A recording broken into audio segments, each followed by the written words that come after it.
பல்வேறு நிகழ்ச்சிகளுக்கு மொய் பணம் வைப்பதால் செலவுகள் அதிகரிப்பதாக கூறப்படும் நிலையில் அது தொடர்பாக மக்கள் குரல் பகுதியில் மதுரை மக்கள் தெரிவித்த கருத்துக்களை பார்க்கலாம்.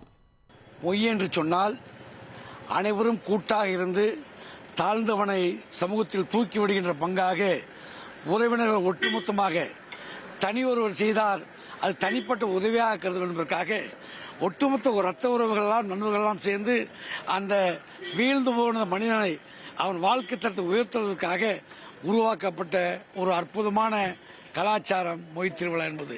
தென் தமிழகத்தில் குறிப்பாக பார்த்தீங்கன்னா அந்த மொய் விருந்து நிகழ்ச்சி என்பது நிறைய நடக்குது. இது என்னன்னு பார்த்தீங்கன்னா அடித்தட்டு மக்கள் கீழ்நிலையில் இருக்கக்கூடியவர்கள் கொஞ்சம் மேலே வர்றதுக்கு ஒரு பொருளாதார முன்னேற்றத்தில் வருவதற்கு உறவினர்களால் நண்பர்களால் ஒரு உதவிக்கரம் அதை எப்படி அவங்க பொருளாதாரத்தில் மீண்டு வரணுன்றதுக்காக இந்த மொய் விருந்து நிகழ்ச்சி நடத்துறாங்க.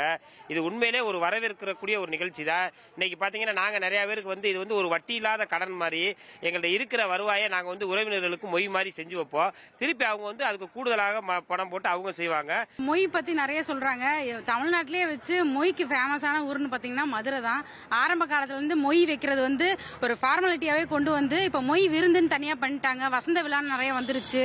இது நல்லதா கெட்டதான்னு பார்த்தீங்கன்னா இருக்கிறவங்களுக்கு நல்லது, இல்லாதவங்களுக்கு கெட்டது. இன்னைக்கு நீங்கள் 100 ரூபா செஞ்சீங்கன்னா அதை நாளைக்கு நான் 150 செஞ்சிடலாம். ஆனால் இன்னைக்கு 1 பவுன் செஞ்சீங்கன்னா நான் 5 வருஷம் கழிச்சு 10 வருஷம் கழிச்சு அந்த 1 பவுனுக்கு 4 பவுன் திருப்பி செய்ய வேண்டியதாக இருக்கு. செய்ய முடியலன்னா வீடு தேடி கேட்குற நிலையும் பொதுவாக இருக்கு. நான் மதுரையை குறிப்பிட்டு சொல்லலை, பொதுவாக இருக்கு. ஆனால் கேட்கும்போது நம்ம திருப்பி செய்யறதுக்கான நிலை நமக்கு இருக்கணும்ல. அந்த 1 பவுனுக்கு ஈக்குவலாக செஞ்சால் எனக்கு யாருமே ஒத்துக்க மாட்டாங்க. ஸோ செய்யும் போது பார்த்து அளவாக செய்யுங்க. சொந்த பந்தத்துக்கு மத்தியில் நம்ம மதுரை வழக்கம் பிரகாரம் செய்முறைகள் அதிகமாக வந்து கொண்டு இருக்கிறது. இதனால் சில பேர் செய்முறை செய்கிறாங்க, அந்த வருவாய் அதிகமாக வருவதில்லை. வந்துச்சுன்னா மேலே தூக்கி விட்டுறாங்க, வரலைன்னா அவங்க கஷ்டமாகி கடனாளி ஆகிடுறாங்க.